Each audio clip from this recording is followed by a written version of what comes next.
l'histoire de ce livre-là, de ce livre-là, de ce livre-là.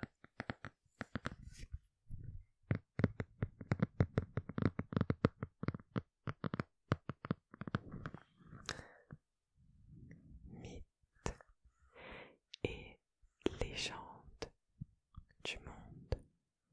Mythes et légendes du monde.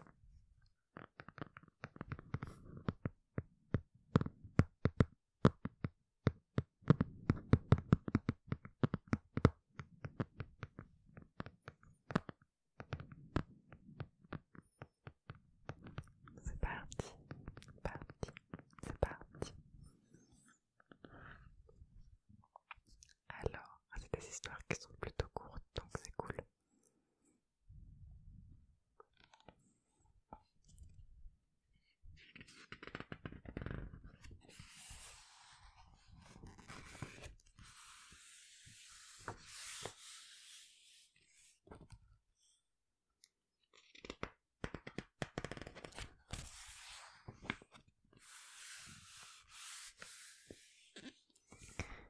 Alors la première, ça va être la mythologie égyptienne, Isis et Osiris.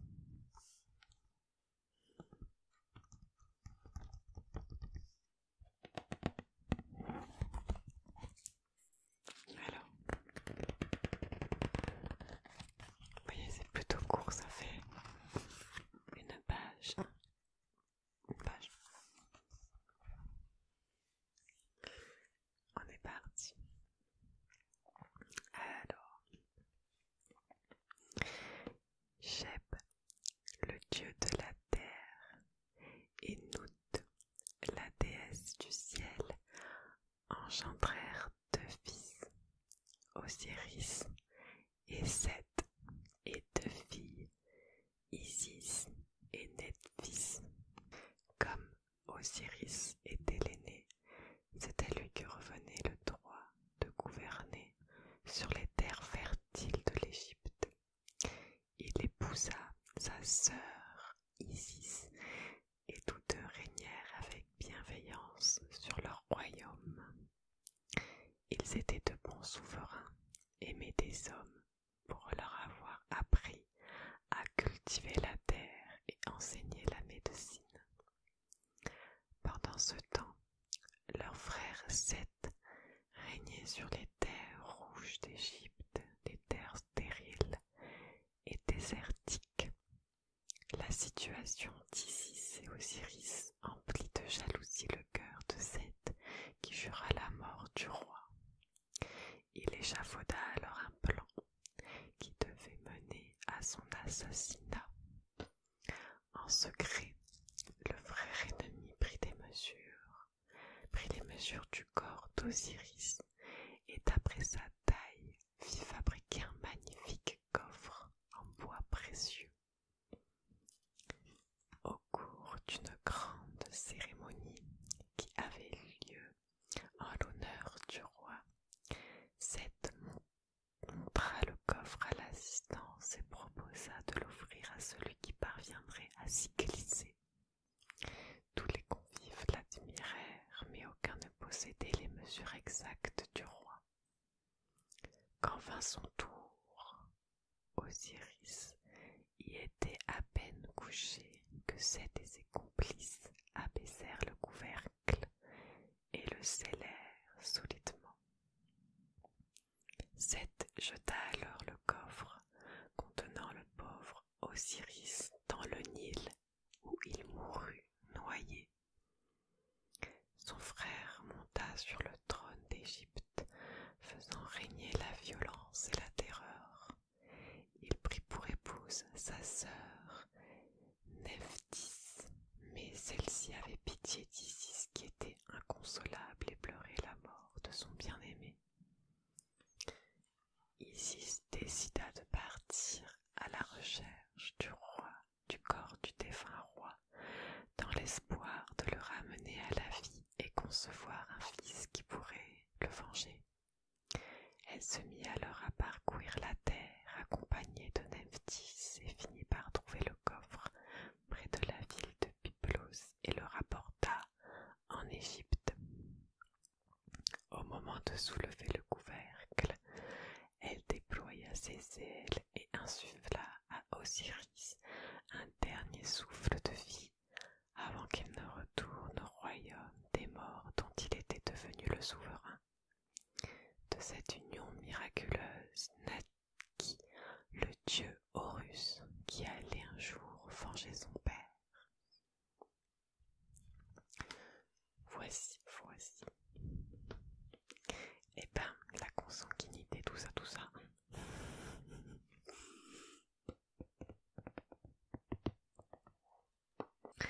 On va lire une deuxième. La deuxième, je l'ai déjà lue, je l'ai beaucoup aimée.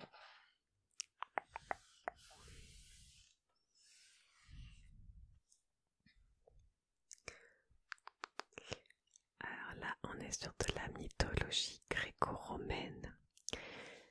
Perséphone ou la naissance des saisons. C'est parti. De l'union de Zeus, le roi des dieux, et de Déméter, la déesse protectrice de la nature, naquit une fille, Perséphone. Déméter aimait sa fille par-dessus tout. Celle-ci était d'une rare beauté, si bien que sa mère préféra l'élever en secret. Or, dans le royaume des morts, régnait le dieu Hadès qui s'était épris de la belle jeune fille et espérait en faire sa reine. Pour parvenir à ses fins, il attendit que Déméter laisse sa fille seule un instant pour lui tendre un piège. Il fit alors pousser une multitude de narcisses qui fleurirent dans les champs où Perséphone se promenait. L'insouciante ne put résister à leurs délicates couleurs et voulut en faire un bouquet. Alors qu'elle se penchait pour en cueillir l'une des fleurs, le sol s'entr'ouvrit sous ses pieds et elle fut précipitée dans les profondeurs de la terre. Le monde souterrain dans lequel elle atterrit était sombre, lugubre, parcouru de plaintes et de gémissements des malheureux. Personne ne pouvait sortir de ce royaume terrifiant sans le consentement du souverain. Malgré toute l'horreur que lui inspirait ce lieu, la douce Perséphone accepta finalement de devenir la reine des enfers. Au-dessus d'eux, Déméter, alerté par le cri de sa fille, s'était précipité à son secours, mais arriva trop tard.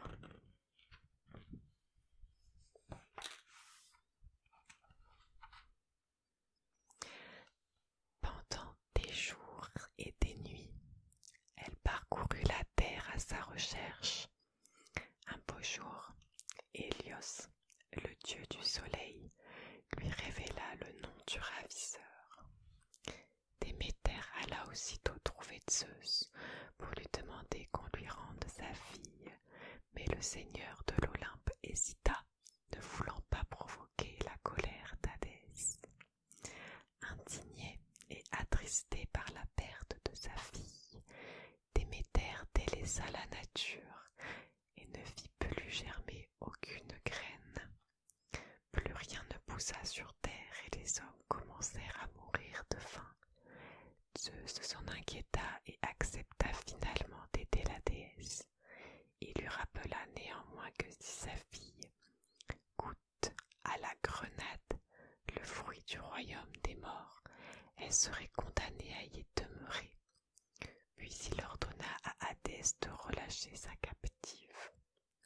Mais le dieu des enfers refusa de la libérer, prétextant que la malheureuse avait déjà avalé quelques grains de grenade. Sous les yeux de la colère divine, Hadès consentit à la laisser partir à la seule condition que la jeune fille partage son temps entre son époux et sa mère. Déméter ne put contenir sa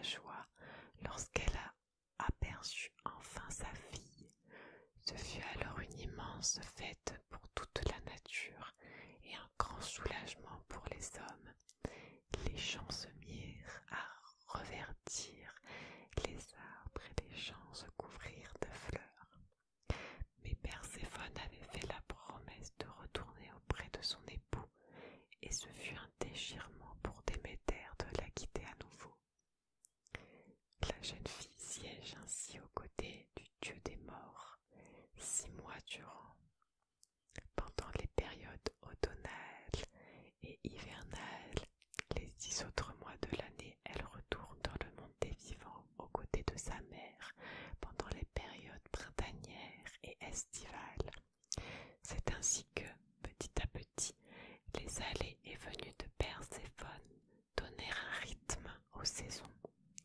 À chaque printemps, lorsque Déméter retrouve sa fille, la nature, si triste en hiver, reprend vie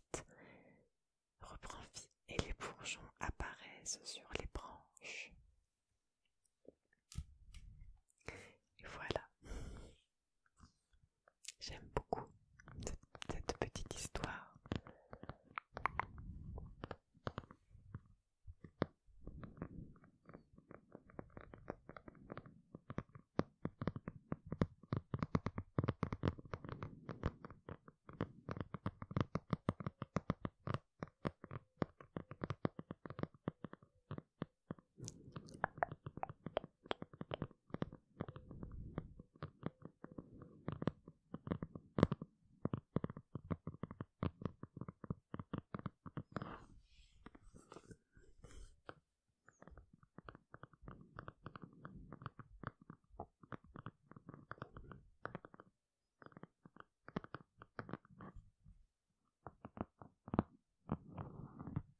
J'espère que la lecture de cette histoire t'aura plu.